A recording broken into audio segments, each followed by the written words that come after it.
diarrhée chronique et maladie cœliaque. Donc, on va faire un cours sur les diarrhées chroniques et maladies cœliaques. Donc, la prise en charge diagnostique d'une diarrhée chronique, c'est une situation très fréquente et souvent difficile. Pourquoi? Parce qu'il y a plusieurs étiologies qui peuvent donc donner une diarrhée chronique, ainsi que donc des associations nombreuses avec d'autres maladies. Et une démarche méthodique et minutieuse doit être réalisée devant toute diarrhée chronique pour faire un diagnostic exact et un diagnostic, bien sûr, donc correct. Donc, c'est quoi cette démarche diagnostique? Donc, quel est l'intérêt donc de cette démarche diagnostique? De un, c'est de savoir diagnostiquer et définir une diarrhée chronique. De deux, quels sont les examens complémentaires que dois-je faire de première intention, de deuxième intention, et quel est au final l'arbre décisionnel donc que je dois qui va me conduire donc à la conduite thérapeutique et ou bien sûr au diagnostic final. Donc les diarrhées aiguës donc sont définies par la durée. La diarrhée chronique aussi, donc c'est la durée qui dépasse. Donc qui dépasse généralement donc plus de 1 à 3 fois par jour. C'est la quantité et la qualité. La diarrhée chronique se définit par une émission de façon continue ou intermittente de sel, donc de sel qui est supérieur à 300 grammes pendant 24 heures, et cela depuis plus de 4 semaines. 4 semaines pour parler de diarrhée chronique. Donc, en pratique, on parle de diarrhée chronique quand les selles sont anormalement fréquentes. Donc, le patient vous rapporte plus de 3 selles par jour et ou anormalement liquide. Donc, la consistance et la fréquence des selles. Donc, persistant au-delà de 4 semaines selon l'OMS. Un sujet normal émet 60 à 150 grammes par 24 heures de sel en 1 à 3 fois par jour. Ça, c'est les normes. Au-delà de ça, donc 300 grammes, 3 fois par jour, la consistance liquide, on parle de diarrhée. Diarrhée, donc aiguë ou chronique, c'est plus de 4 semaines, on parle de chronicité. Donc, diarrhée aiguë, moins de 14 jours. Diarrhée prolongée, entre 14 et 28 jours. Diarrhée chronique, plus de 28 jours. Donc, c'est l'équivalent de 4 semaines. C'est quoi l'intérêt de cette question? C'est la prévalence.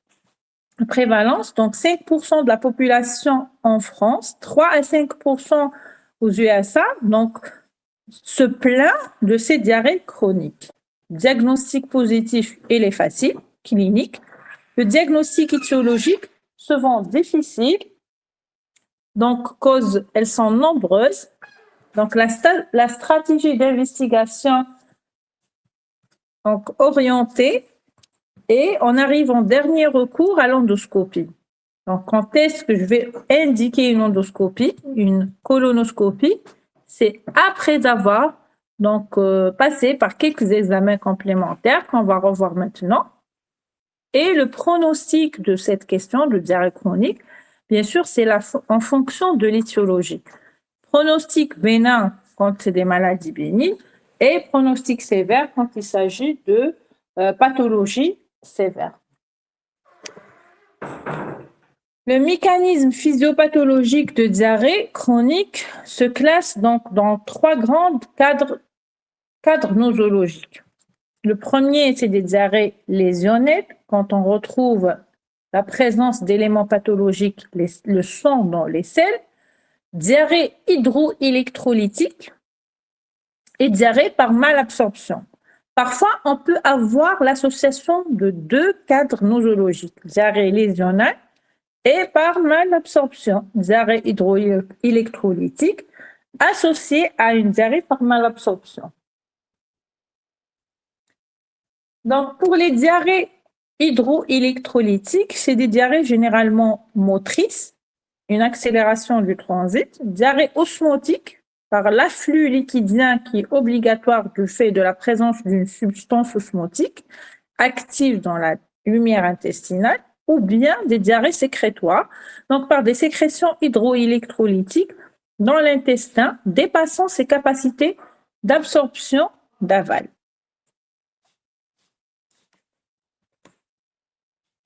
Les diarrhées par malabsorption, le deuxième dans le cadre nosologique, diarrhée par malabsorption, c'est une vraie atteinte de la muqueuse intestinale. Donc ça, c'est la muqueuse qui est malade.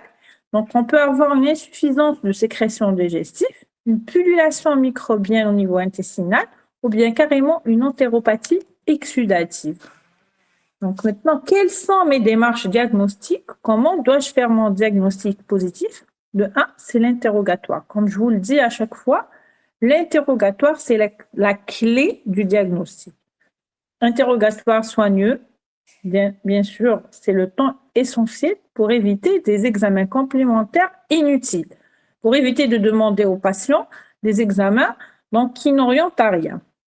Une fois que vous avez fait votre interrogatoire, le nombre de selles, la qualité, la présence ou non d'éléments pathologiques, l'association à d'autres manifestations cliniques, on pratique notre examen clinique complet et minutieux. L'examen clinique, parfois à lui seul, peut nous orienter ou peut faire le diagnostic ou nous orienter vers d'autres investigations. Une fois votre examen clinique est réalisé, donc on passe aux examens complémentaires paracliniques, bien sûr orientés. C'est des examens orientés selon ce que vous avez trouvé à l'interrogatoire et à l'examen clinique. L'interrogatoire donc du malade, recherchons ses antécédents personnels, les caractéristiques de cette diarrhée, éliminer une fausse diarrhée, rechercher des signes associés digestifs ou extradigestifs et des signes généraux. Donc, si on passe aux antécédents du patient, surtout, on cherche des chirurgies digestives. Y a-t-il une vagotomie, donc une résection, un shunt? Tout ça va influencer sur le transit et on peut avoir des fausses diarrhées. La prise ou non des médicaments et leur date d'introduction.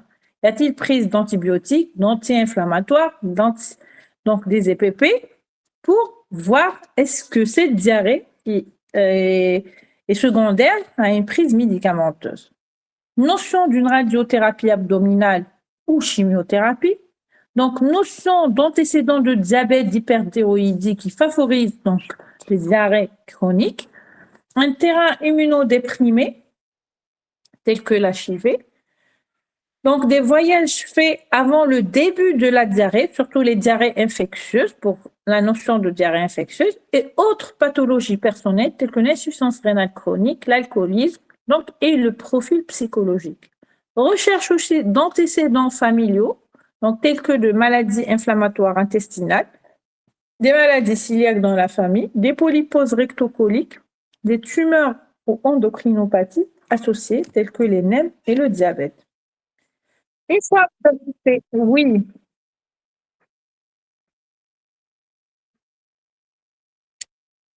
Oui.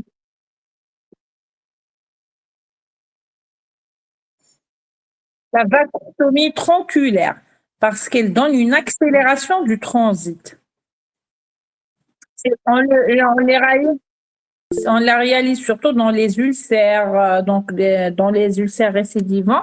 On réalisait cette méthode à l'époque. Actuellement, on ne le fait plus. Donc, c'est plus dans les ulcères. Mais une fois, donc, une vagotomie peut donner une accélération du transit. Ça peut se voir en cas de vagotomie tronculaire. Et la motricité digestive, mais on peut voir une accélération du transit. Toute chirurgie peut toucher le sympathique, donc ça peut donner des diarrhées chroniques par accélération du transit. D'accord? Voilà, donc maintenant, une fois on a fait l'interrogatoire sur les antécédents personnels, familiaux, donc on passe aux caractéristiques de cette diarrhée. On doit caractériser cette diarrhée. Je vous ai dit le nombre de selles par jour, les horaires de survenue, donc diarrhée postprandial précoce. Donc, est-ce que c'est en relation avec le dernier repas? La fréquence de ces selles au cours et en dehors des poussées, le volume de ces selles, donc est-ce que c'est des selles gréliques? Donc, c'est des selles volumineuses, peu volumineuses. L'aspect de cette selle, donc hydrique, graisseuse, qui se colle, donc c'est collant, c'est plus graisseux en faveur de selles graisseuses. Donc, présence d'éléments pathologiques dans ces selles, du sang, de la glaire, du pus, des aliments mal digérés, tout ça va nous orienter.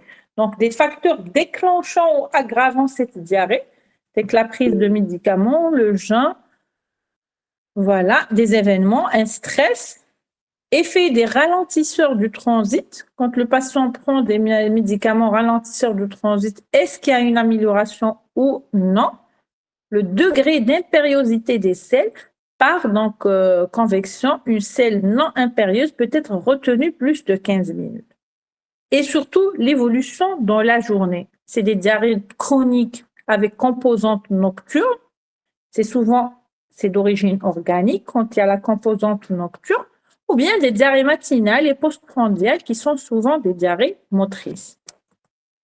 Donc voilà sur les caractéristiques de cette diarrhée et bien sûr éliminer tout ce qui est fausse diarrhée. Éliminer tout ce qui n'est pas une diarrhée, c'est les évacuations glaireuses ou glairosanglantes dans les rectites ou rectosigmoïdites, dans les myquies ou les néoplasies du rectum. Fausse diarrhée de constipation. Après une constipation, il y a donc une diarrhée, vu que les selles baignent dans du liquide d'hypersécrétion. Une incontinence fécale, donc un terrain de sujet âgé, d'un diabétique, donc d'un sphincter atone, ou bien carrément absence de contraction volontaire, ou bien carrément une pathomimie. Donc, c'est des patients qui ajoutent du liquide ou prise inavouée de laxatif, donc ils ne déclarent pas la prise de laxatif, ils ont des fausses diarrhées, donc c'est des patients qui provoquent cette diarrhée. Une fois qu'on a caractérisé donc notre diarrhée, on a éliminé tout ce qui est fausse diarrhée, on passe aux signes associés, des signes accompagnateurs. Donc, c'est des signes généralement digestifs tels que les nausées, vomissements, des douleurs abdominales, des signes rectaux, des rectorragies, un saignement, du méléna. Donc, signes extradigestifs tels que les crampes, des arthralgies, des céphalées en faveur. Donc, on essaie de rechercher des maladies générales telles que les maladies inflammatoires intestinales, des signes généraux tels que l'anorexie, l'asthénie, une fièvre, une perte de poids, un retentissement général, donc sur la qualité, sur le plan clinique. Une fois qu'on a recherché tout ça, on passe à notre examen clinique, bien sûr complet et détaillé. 3 objectifs principaux, donc rechercher des signes de gravité, un saignement abondant, donc une diarrhée glaireuse, glairesanglante, donc nécessité d'une hospitalisation, une fièvre qui s'associe, donc des signes de syndrome carentiel qui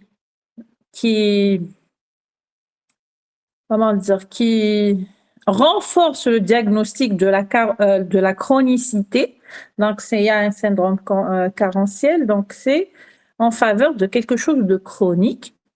Et bien sûr, rechercher d'autres signes donc associés qui ont une valeur, bien sûr, diagnostique, d'orientation diagnostique étiologique. Ces signes peuvent être nécessaires, donc ces signes peuvent nécessiter, il y a d'autres signes qui peuvent nécessiter une hospitalisation diffuse, ce sont la déshydratation, des hypotensions, une dénutrition, je vous ai dit, la fièvre, la présence d'œdème ou d'acide, une anémie clinique ou biologique, signe de diarrhée avec donc un saignement, des rectorragies,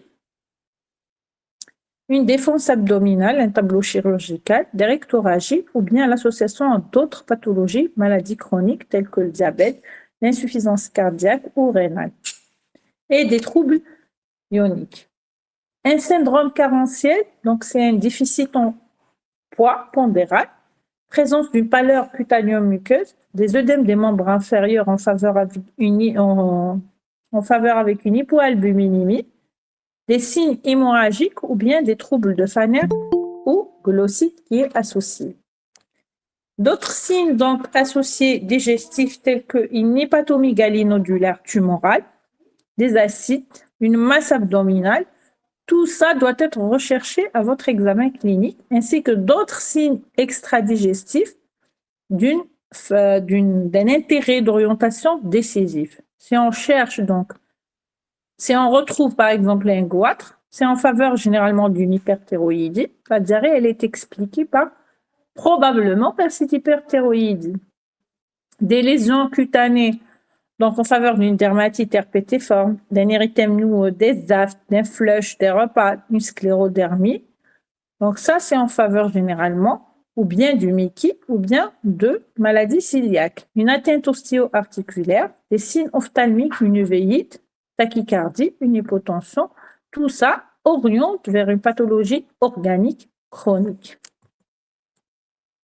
Voilà un tableau qui montre un petit peu quelques signes donc d'examen à rechercher devant une diarrhée chronique, donc des signes cliniques et leur valeur donc syndromique ou maladie à explorer. Si vous avez une glossite, c'est plus une carence en micronutriments. On recherche une malabsorption.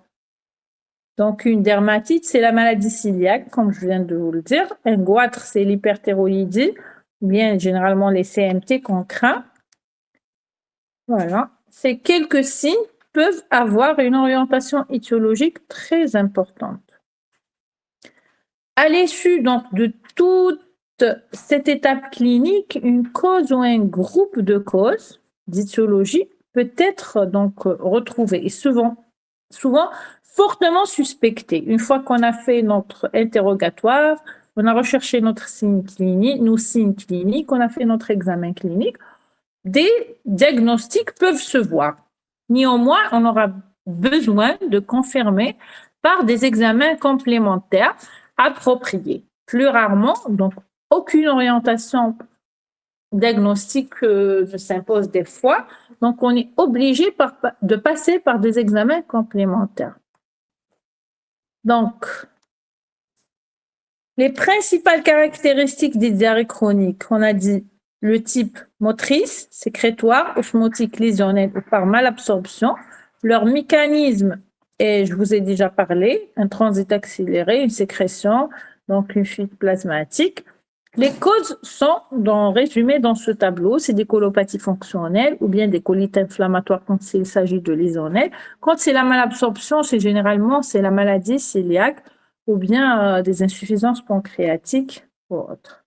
Néanmoins, ce groupe de causes de diarrhée chronique, les étiologies peuvent s'entremêler entre elles. Une diarrhée lésionnelle associée à une diarrhée sécrétoire, une diarrhée par entéropathie exsudative. Donc, on peut retrouver plusieurs étiologies qui peuvent nous donner cette diarrhée chronique.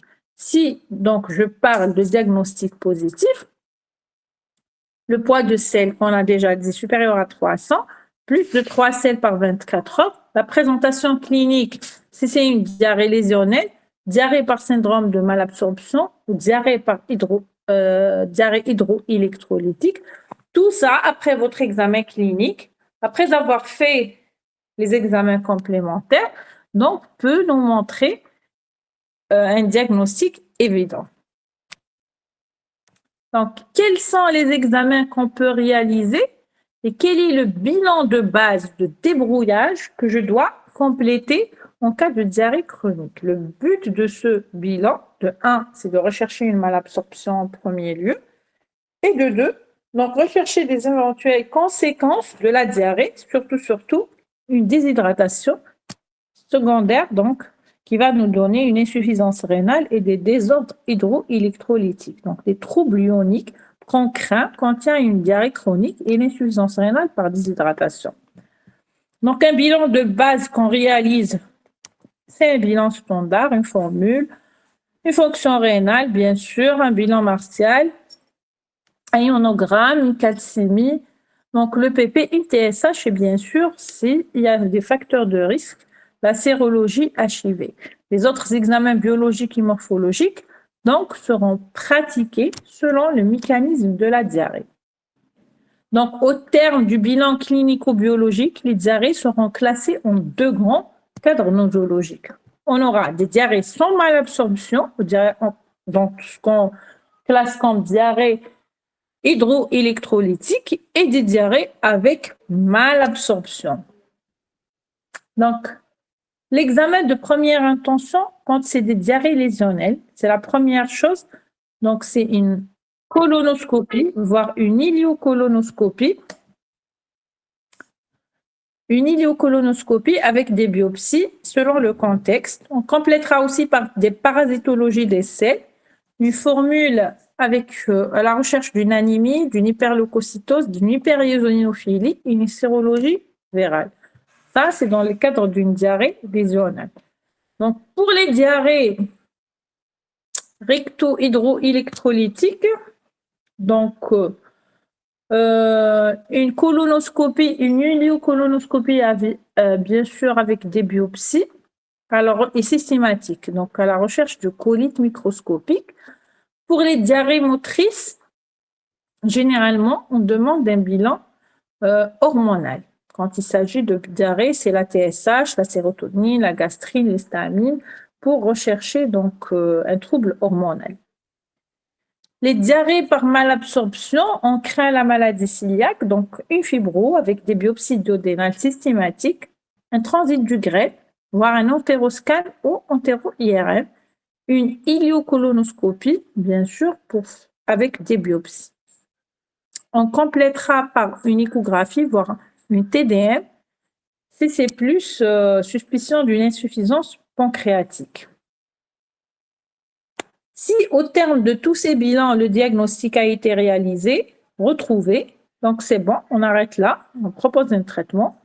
Si c'est au bout de tous ces examens complémentaires, le diagnostic n'est pas posé, donc on passe au bilan de deuxième intention. Le bilan de deuxième intention, c'est quoi? Donc, si on a des diarrhées par malabsorption, on complétera par un test de malabsorption. Donc, a priori, on fait le dosage de folate, le dosage de vitamine B12. On recherche une malabsorption de ces deux éléments. Un test de Schelling, c'est la saturation en vitamine B12. On réalise ce test pour rechercher une malabsorption iliale. Si, après avoir injecté 1000 gamma de vitamine B12, donc on mesure la radioactive bien sûr, on mesure la radioactivité. Si on retrouve un taux inférieur à 9%, donc il y a probablement une malabsorption iliale. Néanmoins, ce test n'est plus disponible, on ne réalise plus actuellement ni le textodexylose, ni donc on passe généralement à d'autres examens plus performants maintenant. C'est le dosage et la mesure de la clairance fécale en alpha-1 antitrypsine. Voilà le test de graisse fécale qu'on ne réalise plus, la mesure de l'élastase fécale. C'est dans les diarrhées exsudatives, on fait la mesure de la clairance fécale de l'alpha-1 antitrypsine plasmatique. Donc, c'est un calcul de la détermination de taux sérique de ces molécules. La normale, elle est inférieure à 24. Donc, si on retrouve un début plus de 24 ml par jour, on parle d'entéropathie exsudative. Pour les diarrhées donc hydroélectrolytiques, c'est le test rouge Karma. Pareil, on utilise de moins en moins ces tests-là. C'est la mesure de temps orofécal. On demande aux patients de prendre le matin au réveil du rouge Karma à raison de 0,5 g. Donc, si au bout de 18-24 heures, on le retrouve dans les selles, donc c'est les normes. Donc, au moins si on le retrouve des selles rouges avant 6 heures, donc on a des diarrhées motrices. Donc, c'est la motricité qui est accélérée. Et la dernière selle, bien sûr, avant 18 heures, on parle d'un test positif et c'est des diarrhées motrices. On peut calculer aussi dans les diarrhées osmotiques le trou osmotique qui est la différence entre l'osmolarité des sels et l'osmolarité anionique. S'il est supérieur à 125, on retrouve c'est des diarrhées osmotiques. Si c'est moins, c'est des diarrhées sécrétoires. Les examens, donc, au bout de ces examens de deuxième intention, on n'arrive pas à mettre aussi le diagnostic. On passe directement aux examens de troisième intention qui sont plus à visée étiologique. Dans les diarrhées malabsorption, c'est toujours l'écho-endoscopie. On recherche des masses tumorales ou des nodules pancréatiques. C'est l'insuffisance pancréatique qui est suspectée en premier.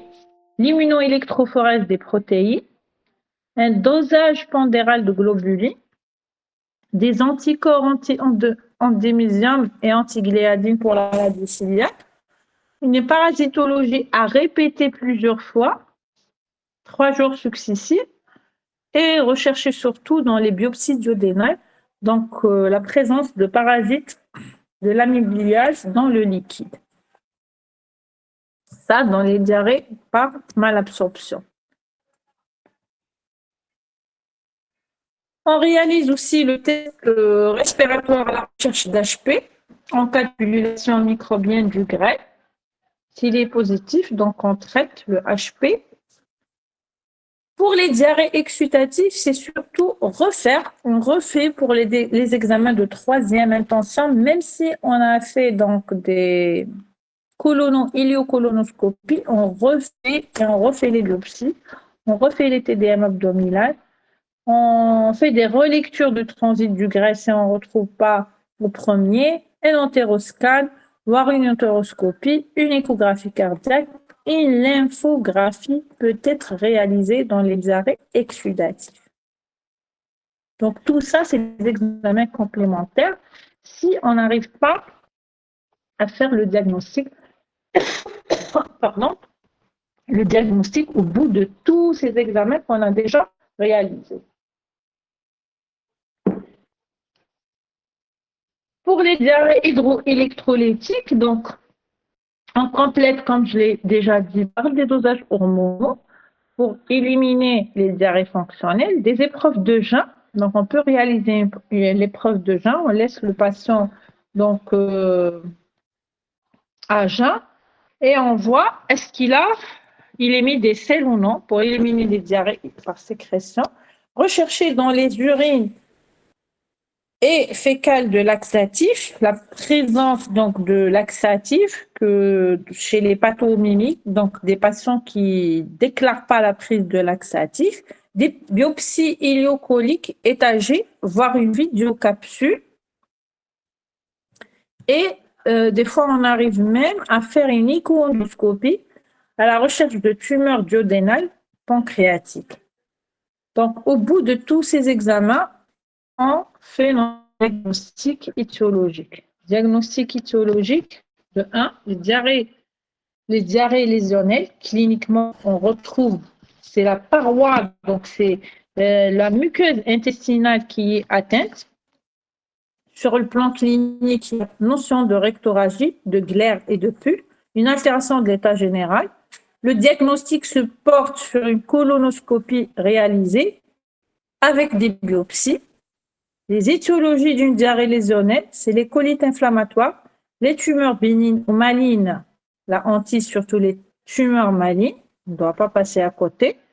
Des diarrhées post-radiques ou post-antibiothérapie, les colites pseudomembraneuses, des parasitoses de principe aussi, et bien sûr des diarrhées lésionnelles chez les immunodéprimés. Oui. Diarrhée, c'est Clostridium difficile, c'est post-antibiotique. Donc, la prise d'antibiotiques, elle altère la flore intestinale. Donc, on peut avoir des diarrhées lésionnelles qu'on appelle des diarrhées donc post-antibiotiques ou diarrhée donc colite pseudomembraneuse. C'est dû exactement après antibiofragilité de la flore intestinale. C'est une fragilité. C'est une prise, bien sûr, c'est pas une prise de 7 jours ou de 8 jours d'antibiotiques. C'est une prise d'antibiothérapie au long cours qui dépasse une semaine, donc, ou plusieurs antibiotiques. C'est pas un seul antibiotique qui peut donner ça. On les suspecte chez des patients qui ont déjà pris plusieurs fois d'antibiotiques donc au long cours, qui dépassent 15 jours. D'accord? C'est des diarrhées lésionnelles. On peut avoir de la glaire, du pus. Donc, le fait d'introduire le colonoscope, on retrouve une muqueuse typique d'une colite pseudomembraneuse. Et sur cette notion de prise d'antibiotiques, on pose le diagnostic d'une colite pseudomembraneuse et on traite.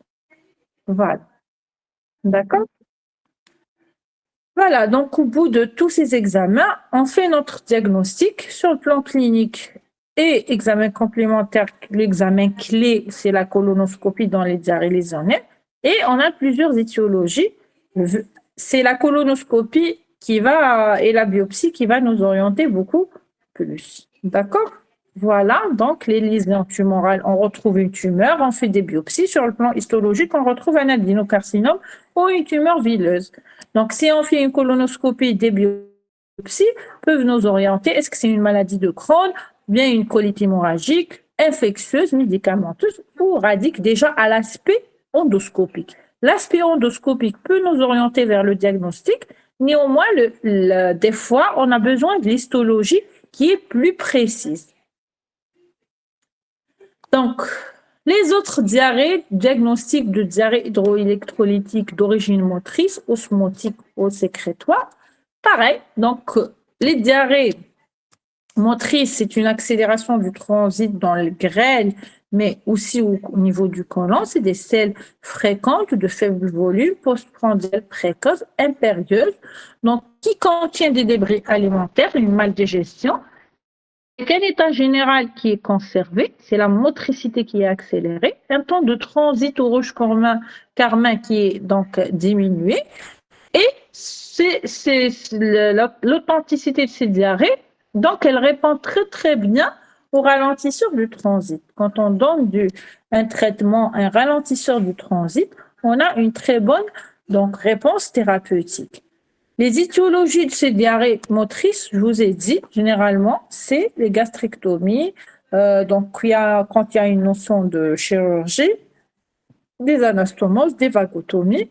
On recherche aussi les contextes endocriniens, surtout l'hyperthyroïdie, qui peuvent donner ces diarrhées motrices, une dysautonomie chez les diabétiques, des tumeurs carcinoïdes, quand il y a une association à un Flush syndrome, à une hépatomyégalie nodulaire, à des cardiopathies. Donc, c'est des diagnostics après endocriniens, c'est le dosage d'hormones. Donc, on complète bien sûr par des échoendoscopies, par des scintigraphies, par des imageries adéquates à la recherche de ces tumeurs carcinoïdes.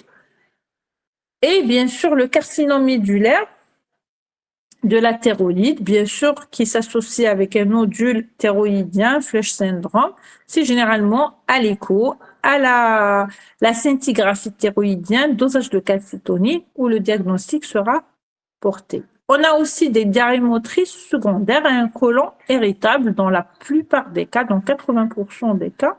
C'est un diagnostic d'élimination. Après avoir éliminé tout ça, on peut dire que c'est un côlon irritable. On ne dit pas d'emblée, c'est un côlon irritable devant une diarrhée motrice. C'est vrai qu'il y a des personnes qui sont stressées, c'est des personnes un petit peu avec un profil psychologique. Néanmoins, un minimum d'exploration est exigé devant une diarrhée chronique motrice. Oui, non, il peut donner des diarrhées chroniques. On peut avoir des diarrhées chroniques, on peut avoir une alternance diarrhée-constipation, donc, et on peut avoir des constipations seules. Voilà. De toute façon, on va faire le côlon irritable le prochain cours.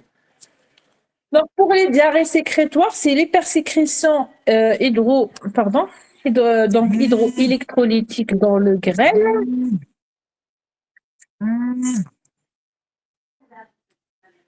et le côlon. Sur le plan clinique, c'est des selles liquides, aqueuses, diurnes et nocturnes, abondantes. Donc, elle peut s'associer à des troubles ioniques tels que l'hypokaliémie, une hypersécrétion, donc, et aussi surtout une déshydratation qui va engendrer une insuffisance rénale fonctionnelle. C'est des diarrhées qui résistent au jeûne. Donc, malgré que le patient ne mange pas, néanmoins, il y a une hypersécrétion. Donc, les étiologies des diarrhées sécrétoires, c'est l'abus des laxatifs, généralement, quelques médicaments tels que les biguanides chez le diabétique, la colchicine, ou bien secondaire, bien sûr, à des lésions, des tumeurs coliques hypersécrétantes, telles que les tumeurs veineuses, les colites ulcéreuses et les colites microscopiques. Donc, c'est des colites microscopiques. Quand on fait notre colonoscopie, on revient normal. Néanmoins, les biopsies, c'est à l'anapathe qu'on retrouve donc cette colite lymphocytaire ou colite à collagène. Donc, on parle de colite microscopique parce que sur le plan endoscopique, l'examen va revenir normal. C'est l'anapathe qui va poser le diagnostic de cette colite microscopique. Donc, il va faire le diagnostic de diarrhée sécrétoire. On peut aussi avoir le syndrome de Zollinger-Ellison. C'est une hypersécrétion d'acide par une tumeur pancréatique. Donc, cliniquement, on va avoir des ulcères gastro-duodénales récidivants, multiples et résistants. Un contexte de tumeur neuroendocrine de type 1, les NEM de type 1.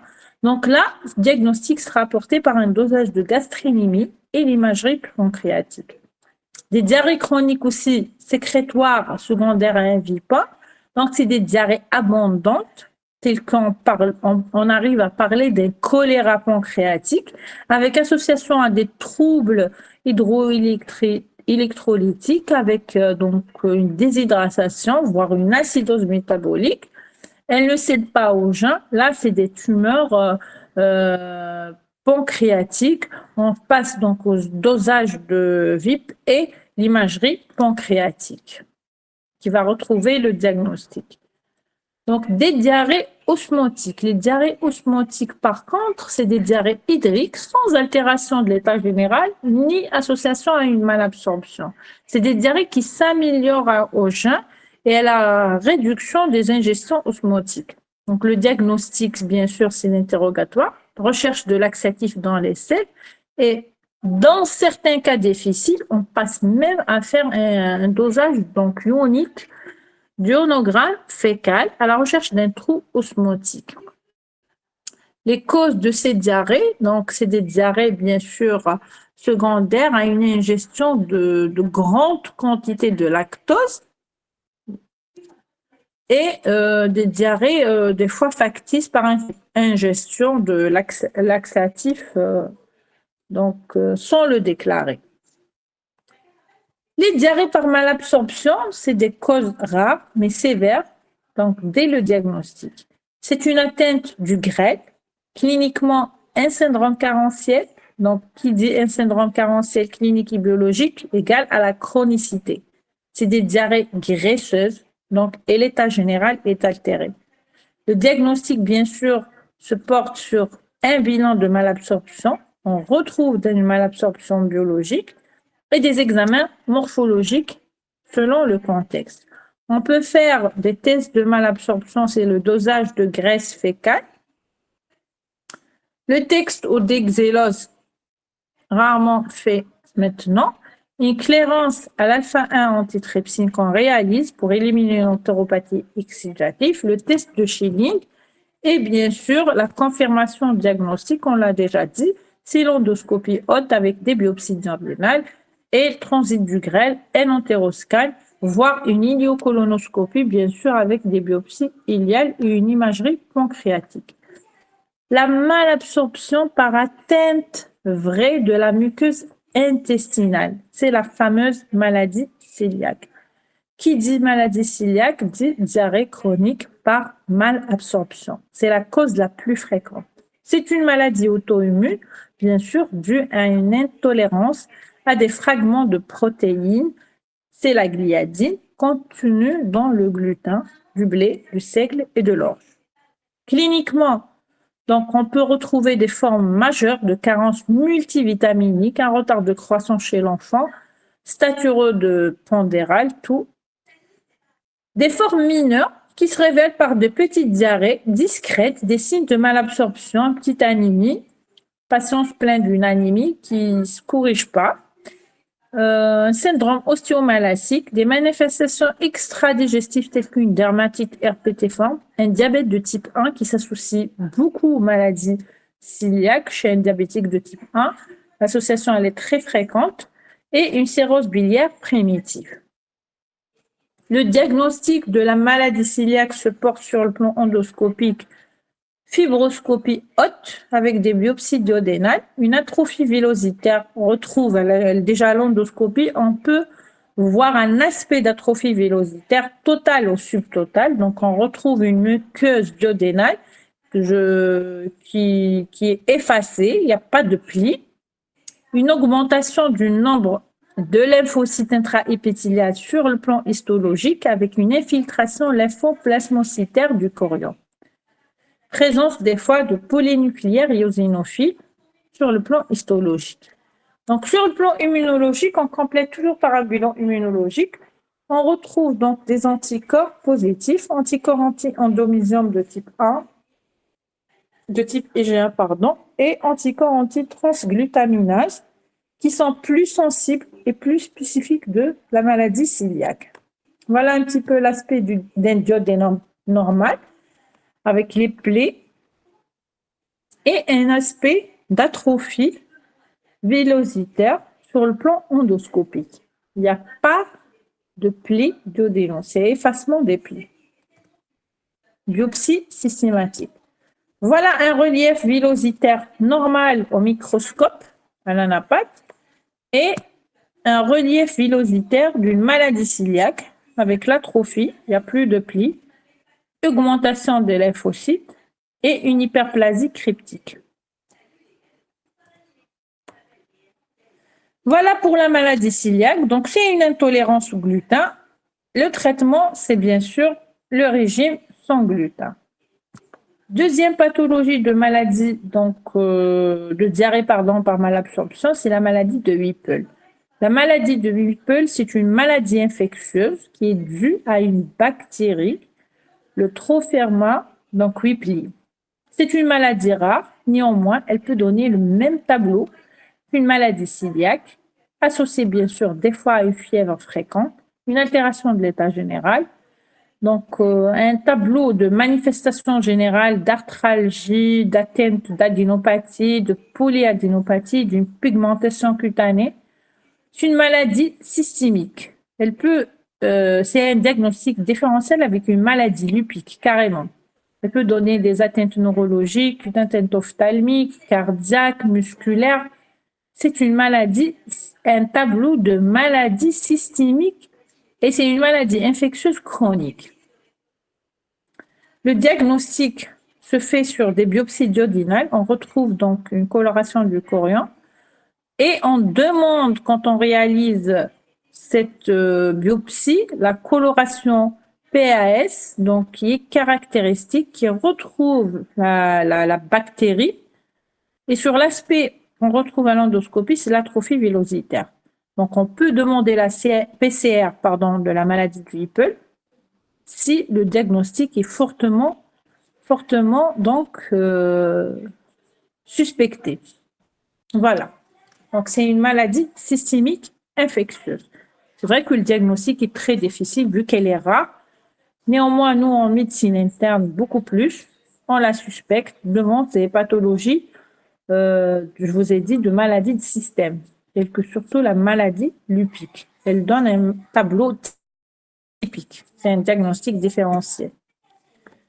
D'autres maladies secondaires, diarrhée lésionnelle, malabsorption, c'est la maladie de Crohn. C'est des maladies inflammatoires qui peuvent toucher tout le tube digestif.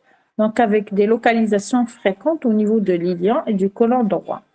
Maladie de Crohn, qui dit maladie de Crohn, diarrhée, douleur abdominale, rectorragie, donc des lésions anopérinéales, des signes généraux, arthralgie, les arthrites sacroiliaques, les érythèmes nerveux, des aftes, des uvulites, la cholangite sclérosante primitive qui peut s'associer, renforçant le diagnostic. Donc, diagnostic est porté sur iliocolonoscopie, des biopsies iliales. C'est surtout la recherche d'un granulome épithélioïde qui confirme la maladie de Crohn. On a aussi les maladies de chaîne lourde alpha, ou bien ce qu'on appelle les lymphomes méditerranéens. C'est des proliférations plasmocytaires diffuses de tout l'intestin grêle et des ganglions mésentériques. Donc, synthétisant une immunoglobuline A anormale dépourvue de chaîne légère. C'est un diagnostic qu'on suspecte devant l'origine géographique, le bassin méditerranéen. Donc, le syndrome de malabsorption qui est très sévère et l'endoscopie qui retrouve l'atrophie villositaire duodénale partielle avec un infiltrat plasmocytaire dense du chorion. Donc, l'examen diagnostic positif se repose sur l'immunoélectrophorèse du sérum qui retrouve des EGA anormales. Donc, d'autres diagnostics, c'est la maldigestion qui est secondaire à un déficit de sécrétion gastrique, biliaire ou pancréatique. On retrouve des troubles de l'absorption. Donc, le diagnostic se repose sur l'interrogatoire et l'imagerie, voire un transit du grêle avec des biopsies qui reviennent normales. Donc, les causes sont surtout chirurgicales, des cholestases prolongées ou bien carrément les néoplasies pancréatiques qui peuvent donner ce problème de maldigestion. Le syndrome de pullulation microbienne, c'est la présence en excès de germes secondaires à une stase ou un ralentissement carrément du transit qui entraîne des lésions des entérocytes par les toxines sécrétées par la flore. Donc, cliniquement, généralement, c'est asymptomatique, mais on retrouve une malabsorption. Le diagnostic est posé devant une malabsorption malgré que la clinique, il est vraiment asymptomatique. Comment on pose le diagnostic? Donc, le tubage juginal pour identifier le germe et l'antibiogramme. Et le test, bien sûr, à l'hydrogène expiré. Plus simple. Les étiologies sont généralement les sténoses gréliques, ce qui donne un syndrome de stase, d'où il favorise le syndrome de pullulation microbienne. Les anses bornes fermées dans la maladie de Crohn autre et des courts-circuits intestinaux après une chirurgie digestive. Autre pathologie, c'est les entéropathies exsudatives. C'est quoi l'entéropathie exsudative? C'est la perte anormalement élevée de protéines plasmatiques par le tube digestif. Cliniquement, c'est toujours les diarrhées chroniques, des œdèmes avec une hypoalbuminémie et une hypogammaglobulinémie à l'EPP, et parfois associée à une lymphopénie qu'on retrouve à la formule. Donc, c'est une fuite lymphatique digestive. Le diagnostic se repose sur la mesure de la clairance fécale en alpha-1 antitrypsine plasmatique et les étiologies sont des obstructions lymphatiques ou bien par des adénopathies ou bien par des néoplasies pancréatiques. Des stases, généralement les stases cardiaques droites donnent le même tableau, donc par compression. Et la lymphangiectasie primitive congénitale de Waldmann, donc c'est la même chose, c'est de l'œdème, c'est lymphatique qui donne cette entéropathie exsudative. Donc la présence, une perte de protéines qui peut donner un tableau d'œdème, d'hypoalbuminémie et s'associer à une diarrhée chronique. Voilà un petit peu une lymphangiectasie juginale dans le cadre d'une maladie de Waldmann. Une surélévation, un sommet blanchâtre. C'est la lymphangiectasie. Les autres étiologies, donc c'est surtout des diarrhées des immunodéprimés, déficit acquis ou congénital, donc on demande le dosage des immunoglobulines ou bien la sérologie HIV dans un contexte particulier. Les entéropathies médicamenteuses, surtout antibiotiques, antimitotiques, qui donnent l'atrophie villositaire. La salazo, qui donne un trouble de malabsorption, surtout des folates. Des causes parasitaires, l'amibiase, donc giardiase, qui peuvent donner un tableau d'entéropathie exsudative, donc typique. C'est le diagnostic se repose surtout sur les coproparasitologies et les biopsies duodénales. Voilà, donc en conclusion, Je vous dis, les diarrhées chroniques, elles posent essentiellement un problème diagnostique étiologique. Vous voyez combien d'étiologies qu'on a déjà citées. Il en reste encore. Et une démarche diagnostique rigoureuse est très, très importante. Elle passe par l'interrogatoire, un examen clinique minutieux. Donc, tout ça sera qui va déterminer notre investigation complémentaire, les examens complémentaires, l'endoscopie, pour donc arriver à une conduite, un diagnostic étiologique et une conduite à tenir thérapeutique. Et je vous remercie.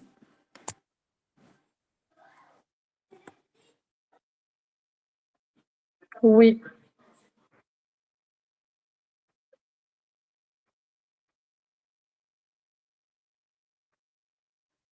On peut donc, si le patient déclare, c'est des fausses diarrhées, mais elle donne le tableau d'une diarrhée sécrétoire. On fait le dosage, oui. Une fois qu'on fait tous les bilans, ils sont normaux, on passe au dosage de laxatif dans les selles.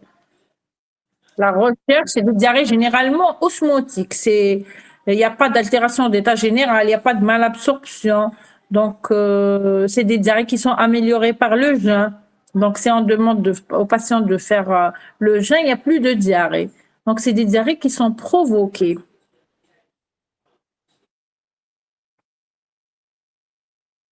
C'est osmotique, c'est osmotique.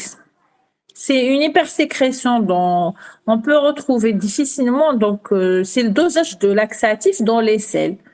C'est des profils de malades. On suspecte une prise de laxatif. Après, ils aiment consulter. C'est des profils psychologiques. Voilà. Vous n'avez pas d'autres questions? Docteur, Oui. J'arrive pas à voir là. c'est quoi la différence entre une colite inflammatoire et une colite microscopique? La Je vous différence ai entre une colite inflammatoire et une colite microscopique. très bien. Une colite inflammatoire, je vous ai dit, l'endoscopie, à elle seule peut trouver le diagnostic, peut poser le diagnostic. Une colite inflammatoire, quand on fait une colonoscopie, on va retrouver des lésions de la muqueuse, une inflammation, des ulcérations, un saignement. D'accord? Avant même d'arriver à la biopsie, à l'anapathie. D'accord, merci. Une colite microscopique, par contre, la colonoscopie qu'on réalise, elle revient normale. Il n'y a rien. Endoscopiquement, la muqueuse, elle est saine. Ce n'est qu'à la biopsie, donc à l'histologie exacte, qu'on fait le diagnostic. On retrouve des infiltrats lymphocytaires et eosinophiles qui parlent d'une colite. Là, on parle du colite microscopique parce qu'endoscopiquement, il n'y a rien du tout. Voilà. D'accord, D'autres merci. questions? Y a-t-il d'autres questions?